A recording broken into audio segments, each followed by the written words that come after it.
So the Industrial Revolution started in Great Britain, but it wasn't long before it started spreading quick, fast, and in a hurry, and that is what this video is all about. So if you're ready to get them brain cows milked, let's get to it. Now, the first thing you need to understand is that it was the development of a new technology that rapidly increased the spread of industrialization, and that technology was the steam engine, which was a machine that converted fossil fuel into mechanical energy. Fossil fuel, mechanical energy, who cares? No, listen, this was a huge deal. Like, remember from the last video when I told you about the first kinds of factories and how they were water-powered, which means they had to be built on the banks of fast-moving water. But with the introduction of the steam engine, coal and steam could make industrial machines work, and that means that a factory could be built dang near anywhere. And with that restriction gone, the pace of the Industrial Revolution increased rapidly. But not only that, they went ahead and put steam engines in ships, which meant that mass-produced goods could be transported further and faster to distant markets, and that further connected the world into a growing global economy. Oh, and by the way, if you want note guides to follow along with this video and all my videos, check the link in the description. Anyway, now that steam power was unlocked and industrial technologies began to spread, you need to understand that there were some places that industrialized quickly while other places industrialized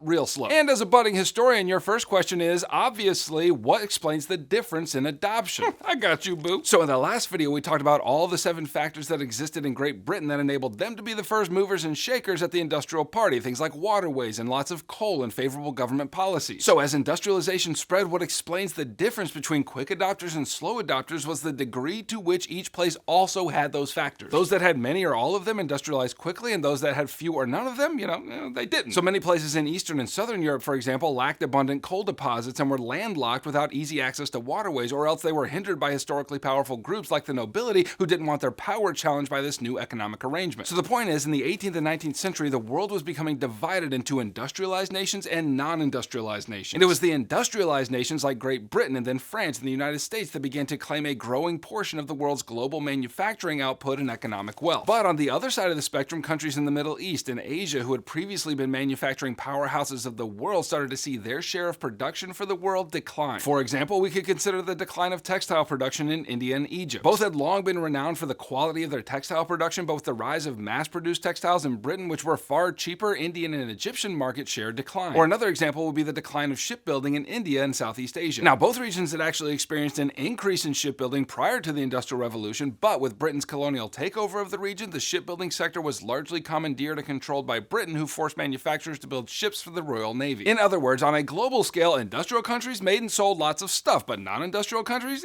not so much. And that means that power began to shift to those industrialized countries. Okay, now in case you hadn't noticed, I've been talking real vague about all of this, but now we need to get specific and lay out 4 test cases for how industrialization spread, and those 4 make a real nice comparison. So first, let's start in Western Europe and consider how industrialization took root in France. It wasn't until after 1815 that France began to industrialize on account of Napoleon was real busy taking over everybody's crap. But once that authoritarian turd was out of the way, France began to adopt industrial technologies, but their industrialization was way slower than Britain's. And why? Well, one of the main reasons is that France lacked the abundant coal and iron deposits, which was kind of the bread and butter of industrialization. Even so, before Napoleon was ousted, he sort of laid the foundations for French industrialization thanks to his construction of the Quentin Canal, which was a major waterway connecting Paris with the iron and coal fields of the north. Soon, the government sponsored the construction of railroads, and by the 1830s, textile factories were built, which created a significant cotton industry for France, and bonus, revived their slumping silk industry as well. So compared to Britain, France industrialized much slower, but on the upside, that slower adoption meant that France was spared some of the intense social upheavals Britain experienced because of its rapid transition. Okay, the second case in the spread of industrialization is the United States. Turns out that during the middle of the 19th century, they were working out some of their differences in a civil war. But once they got all that straightened out, the US industrialized real fast and became a major player on the global economic stage, mainly owing to the fact that it possessed many of the same factors that Britain had. Its territory was massive, which gave them abundant access to natural resources, not to mention its relatively political stability after the war. Additionally, its population was growing rapidly both through natural production and migration, which provided an expanding market for mass-produced goods. Because, as an eminent economist once said, if you're gonna make crap, you better have people to buy it. Anyway, as a result, the US economy grew exceedingly prosperous, and that led to a higher standard of living for its workers than their counterparts in Europe. And then the third case in the spread of industrialization was Russia. Now, by the end of the 19th century, Russia still remained under the dictatorial thumb of an absolutist czar, but the czar attached to that thumb could see that if Russia didn't industrialize, they were going to be left behind. And so he adopted many industrial technologies, most importantly railroad and steam engine technologies, and got industrialization going like a boss. And one significant achievement was the construction of the Trans-Siberian Railroad, which stretched all the way from Moscow to the Pacific Ocean. And the chief effect of this project was a significant increase in trade with eastern states like China, as well as creating an interdependent market throughout Russia. But although Russia's industrialization project brought them somewhat on par with other industrial powers, the top-down approach yielded brutal conditions conditions for the workers. And that led to many uprisings among those workers and would eventually lead to the Russian Revolution of 1905. Therefore, unlike the United States, in which industrialization was largely driven from below by workers seeking new opportunities, Russia's industrialization was a state-driven affair in response to Russia's lagging development compared to Western Europe. And then the fourth and final case in the spread of industrialization is Japan. Now, I'll get into more detail on this in later videos, but the short version of the context here is that many Asian states were declining in power as Western industrial states became the big boys on the field. And that meant that places like China, who had for centuries been among the most powerful economic states in the world, were getting knocked around and taken advantage of by Western powers who forced them into submission through many unequal treaties. So Japan saw all this and was like, nuh-uh. Like, they didn't want to become subservient to Western powers too, so they began a kind of defensive industrialization during a period known as the Meiji Restoration. And they borrowed heavily from Western technology and Western education, etc., and quickly became an industrial power in the East. So much so that in a couple of decades, Japan would be the most powerful state in the region. Okay, click here to keep reviewing for Unit 5, and click here to get your hands on my video note guides. They're great for students who don't like reading their textbook, but still need to get the content of the course firmly crammed into their brain folds. Anyway, thanks for hanging out with me, and I'll catch you on the flip-flop. Heimler out.